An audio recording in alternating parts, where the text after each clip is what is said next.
إنما يخشى الله من عباده العلماء. إن الله عزيز غفور. إن الذين يتلون كتاب الله وأقاموا الصلاة وأنفقوا مما رزقناهم سرا وعلانية يرجون تجارة لن تبور ليوفيهم أجورهم ويزيدهم من فضله إنه غفور شكور. حسبك. السؤال الثالث، اقرأ من قوله تعالى: والذي قال لوالديه أف لكما. والذي قال لوالديه أف لكما أتعدانني أن أخرج وقد خلت القرون من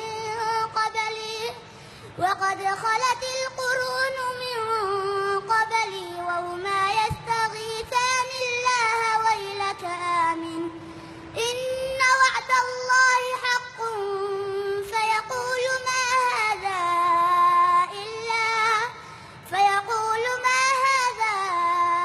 إلا أساطير الأولين. أولئك الذين حق عليهم القول في أمم قد خلت من قبلهم من الجن والإنس إنهم كانوا خاسرين. ولكل درجات مما عملوا وليوفيهم أعمالهم وهم لا يظلمون.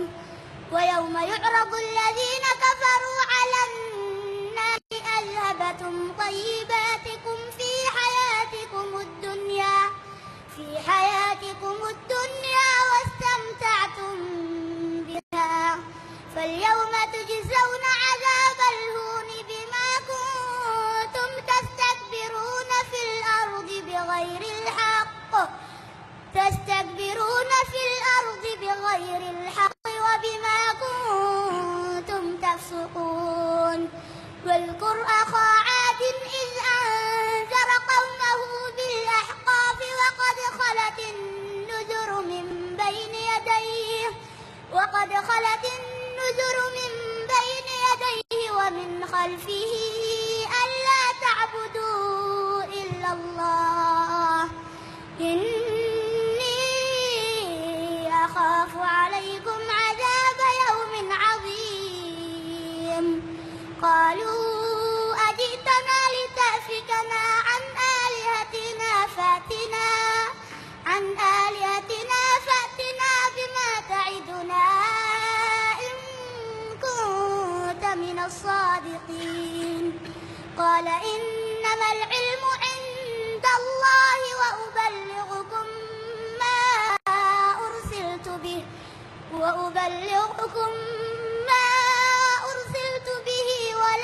ولكني أراكم قوما تجهلون. حسبك. السؤال الآخر، اقرأ من قوله تعالى الرابع.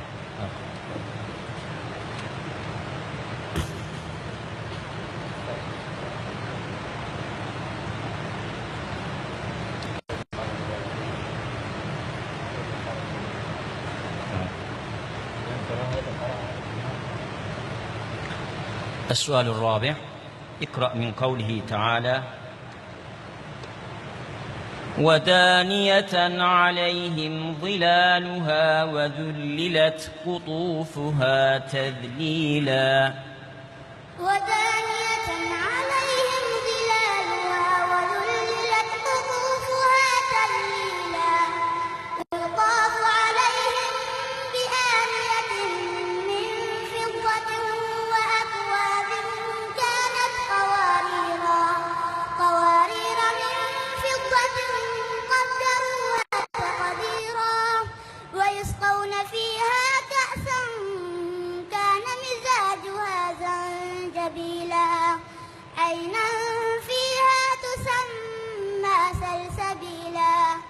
ويطوف عليهم ولدان مخلدون إذا رأيتهم حسبتهم لؤلؤا منثورا وإذا رأيت ثم رأيت نعيما وملكا كبيرا عاليهم ثياب سندس خضر واستبرق وحلوا أساور من فضة وسقاهم ربهم شرابا طهورا إن هذا كان لكم جزاء وكان سعيكم مشكورا إنا نحن نزلنا عليك القرآن تنزيلا فاصبر لحكم ربك ولا تطع منهم آثما أو كفورا واذكر اسم ربك بكرة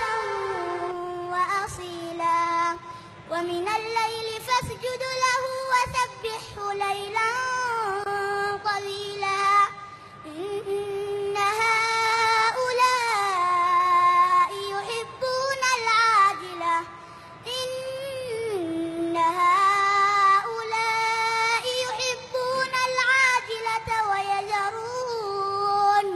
ويذرون وراءهم يوما ثقيلا نحن خلقناهم وشددنا أسرهم وإذا شئنا بدلنا أمثالهم تبديلا إن هذه تذكرة فمن شاء اتخذ إلى ربه سبيلا وما تشاءون إلا أن يشاء الله إن الله كان عليما حكيما يدخل من يشاء في رحمته والظالمين أعد لهم عذابا أليما حسبك. صدق الله العظيم.